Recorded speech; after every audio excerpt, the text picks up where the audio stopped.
So students, in this lecture, we are going to study characteristics of adrenergic agonist. So in these characters, we are basically going to study catecholamines and non-catecholamines. So we have two types of adrenergic agonist, catecholamines, non-catecholamines.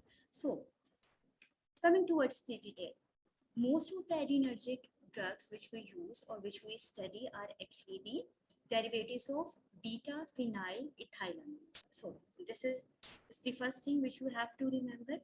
Secondly, we have substitutions on the benzene ring. This is the structure. We have substitutions on the benzene ring.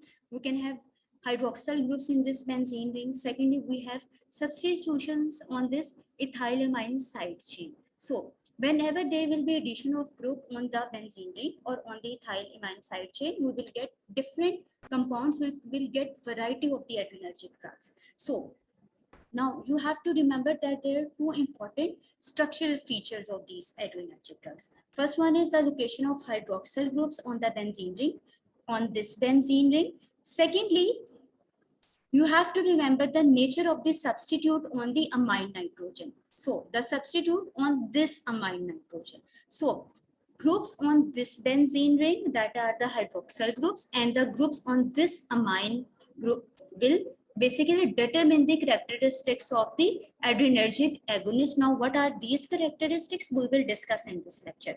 Before going into these characteristics, you must know that what are catecholamines, what are non-catecholamines. So coming towards the catecholamines. What are catecholamines? Catecholamines are, students, actually the monoamine neurotransmitters. They contain a benzene ring and a side chain amine. So these amine rings contain the hydroxyl group. These benzene rings contain the hydroxyl groups. Whenever the benzene is with two side hydroxyl groups, we will call this structure as catechol. So this catechol in combination with this side chain amine is known as the catecholamine. So now what are the examples of the catecholamines which we will study in this ANS, in this adrenergic section? These are the epinephrine, norepinephrine, isoproterenol, and dopamine. So these are the examples of catecholamines. Now, what are the characteristics of these catecholamines? They have high potency, they undergo rapid inactivation, they can poorly penetrate into CNS. So, coming into detail of these features, I have discussed that I have mentioned that these catecholamines have high potency. So, these catecholamines basically contains hydroxyl groups at position number 3 and the position number 4. This is position number 3. This is position number 4. So because of these hydroxyl groups, these adrenergic drugs have high potency and can directly activate the alpha or beta receptors.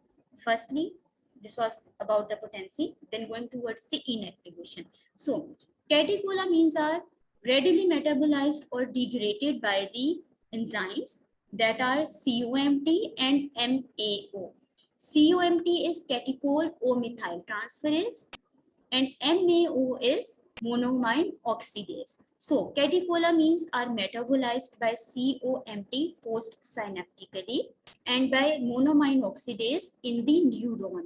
So this is the first location that post-synaptically they can be metabolized, then within the neuron they can be metabolized. Secondly, these drugs can be metabolized, or these agents can be metabolized in the gut because gut also contains COMT and MAO. Thirdly, these can be metabolized in the liver because liver also contains the MAO. So we have different locations in the body where these catecholamines can be readily metabolized. So these, because of this metabolization, because of this rapid degradation by both of these enzymes, these catecholamines have brief duration of action even when given parenterally or by the IV route. Secondly, they are inactive or ineffective when administered orally. So that's why we always discuss that we give epinephrine by intravenous route in case of emergency situations. We don't prefer oral route because in this case they can be readily metabolized even by the enzymes in the gut. So because of these groups, because of the presence of the polar groups on the catecholamines, these do not readily penetrate these CNS. They have least penetration into the CNS, even then we get effects that are anxiety, tremors, and the headache. So this was all about the catecholamines. Now coming towards the non-catecholamines.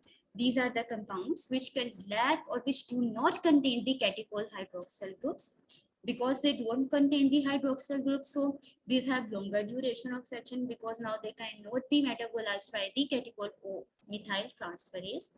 Secondly, what are the drugs which are included in this category? The examples include phenylephrine, ephedrine, and amphetamine. So these agents are also poor substrates for the second enzyme, that is monoamine oxidase.